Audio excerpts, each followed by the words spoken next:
La besace. Fable 7 du livre premier, Les fables de Jean de La Fontaine.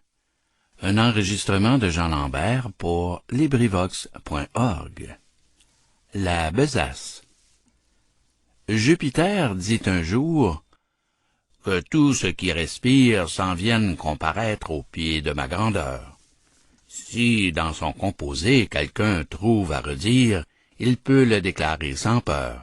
Je mettrai remède à la chose.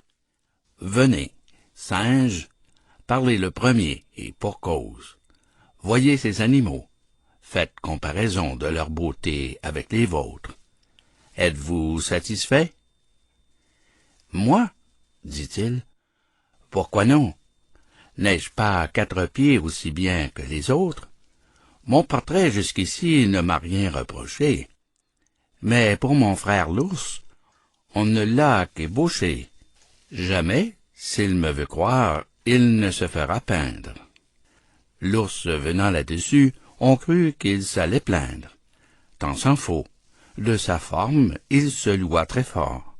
Glossa sur l'éléphant, dit qu'on pourrait encore ajouter à sa queue, ôter à ses oreilles, que c'était une masse informe et sans beauté. L'éléphant étant écouté, tout sage qu'il était, dit des choses pareilles. Il jugea qu'à son appétit, Dame Baleine était trop grosse.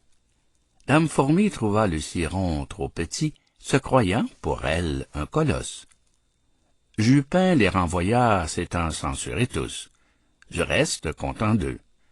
Mais parmi les plus fous, notre espèce excella, car tout ce que nous sommes, lynx envers nos pareils et taupe envers nous, nous pardonnons tout, et rien aux autres hommes. On se voit d'un autre œil qu'on ne voit son prochain, le fabricateur souverain. Nous, créables essiers, tous de même manière, tant ceux du temps passé que du temps d'aujourd'hui. Il fit pour nos défauts la poche de derrière, et celle de devant pour les défauts d'autrui. Fin de La besace. Fable 7e du livre premier des fables de La Fontaine.